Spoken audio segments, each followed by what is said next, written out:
Field marshal Syed Asim Munir के सदर बनने की अफवाहों और भारतीय जारहियत पर पाक फौज का दो टोक मौक़िफ़ सामने आ गया। DGISPR ने फील्ड मार्शल सैयद आसिम मुनीर के सदर बनने की खबरों को झूठ करार दे दिया।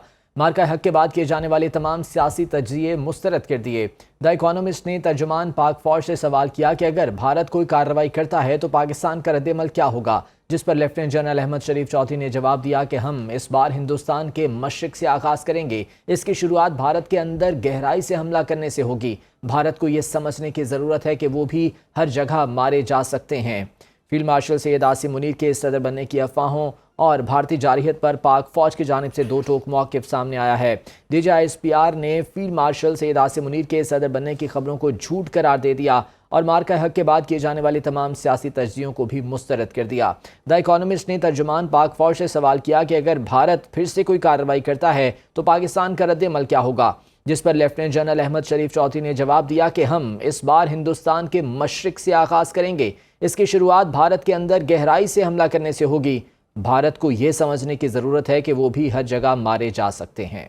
ब्रिगेडियर रिटायर्ड मसूद खान साहब हमारे साथ मौजूद हैं, सीनियर दिफाई एनालिस्ट हैं, उनसे इस हवाले से बात कर लेते हैं। ब्रिगेडियर साहब, बहुत शुक्रिया आपके वक्त का। ये पहले भी इस तरह की अफवाहें गर्दिश करती रही हैं फील्ड मार्शल आसिम मुनीर के सदर बनने के हवाले से, जिसको सख्ती से मुस्तरद कर दिया गया था। अब द इकोनॉमिस्ट, जो कि एक बैनुल अक़वामी जरीदा है, उसको भी DGISPR ने एक इंटरव्यू में बिल्कुल दो टोक मौक़िफ़ दिया है, क्लियर किया है कि ऐसी कोई बात नहीं है। जो तज्ज़िये किए जा रहे हैं ये मुल्क दुश्मन अनासिर की जानिब से हैं। आप क्या कहेंगे इस बारे में?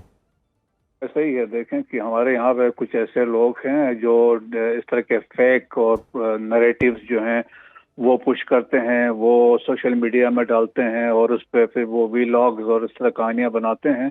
और ये बाय डिज़ाइन होता है अटेंशन डाइवर्ट करवाने के लिए, स्टेट इंस्टीट्यूशन को मलायन करने के लिए और लीडरशिप को मलायन करने के लिए, ऐसे स्टोरीज और डिसकंटेंट क्रिएट करने के लिए और एक आपस में मिसअंडरस्टैंडिंग क्रिएट करने के, ये बाय डिज़ाइन होती है। जिसमें इसमें पॉलिटिकल फोर्सेस भी शामिल होते हैं, जो लोग जो स्टेट के खिलाफ हैं, जो इंस्टीट्यूशंस के खिलाफ है, और ख़ास तौर पर वो लोग जो मुल्क से बाहर बैठे हैं, जो बुग़्ज़ की वजह से, अनाथ की वजह से ये ऐसी कहानियाँ वहीं से जन्म लेती हैं और सब्सिक्वेंटली ये पाकिस्तान में आती हैं। सो DGISPR जनरल अहमद शरीफ ने कैटेगोरिकली इसको रिजेक्ट किया है। ये पहले भी एक बात अंडरस्टूड थी, लेकिन मेरे ख्याल में एक DGISPR की तरफ से आना एक क्लैरिटी है सब लोगों के लिए।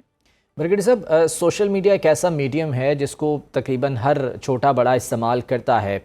जब सोशल मीडिया पर इस तरह की झूठी खबरें, अफवाहें आती हैं या झूठा प्रोपेगेंडा किया जाता है तो ऑब्वियसली ये लोगों के जहनों में कहीं ना कहीं कुछ असर छोड़ता है। तो आप नहीं समझते कि इस सिलसिले में उन अनासिर के खिलाफ भी कार्रवाई होनी चाहिए जो ये झूठा प्रोपेगेंडा फैलाने के पीछे हैं? बिल्कुल। देखें कि एक तो ये वो आपकी वो बात सही है कि जोसेफ गॉबल्स था प्रोपेगेंडा मिनिस्टर नाजी जर्मनी का, तो उन्होंने कहा था कि if you tell a lie big enough and keep repeating it eventually people will start believing it, कि आप लोग आखिर में यकीन करते हैं जब आप इसको इतना फैलाते हैं, झूठ बोलते हैं।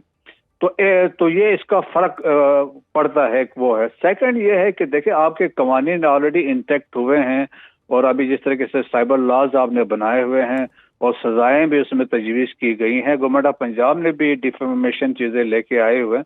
तो मेरा ख्याल में दिस रिक्वायरमेंट कि जो पाकिस्तान के अंदर है या पाकिस्तान के बाहर बैठे हुए हमें कानूनी कार्रवाई करनी चाहिए। देखिए हमारे पास बहुत मिसालें ऐसी हैं। अब रिसेंटली अगर आपको याद हो तो साउथ पोर्ट इंग्लैंड में वहाँ पे कुछ वायलेंस हुए, तो उन्होंने उन लोगों को भी सजाएं दी थी जिन्होंने फेसबुक पे जो ओरिजिनल पोस्ट को फॉरवर्ड किया था या शेयर किया था।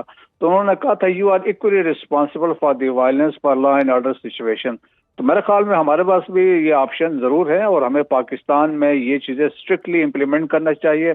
ख़ास तौर पर वो लोग जो स्टेट के इदारों के ख़िलाफ़ हैं और या स्टेट के जो इंस्टीट्यूशंस की लीडरशिप के खिलाफ बात करते हैं। तो मेरा ख्याल में कि वंस फॉर ऑल हमें ये इक़दामात उठाना चाहिए और ताकि लोगों के लिए एक मिसाल हो। बहुत शुक्रिया आपके वक्त का। ब्रिगेडियर रिटायर्ड मसूद खान साहब हमारे साथ मौजूद थे।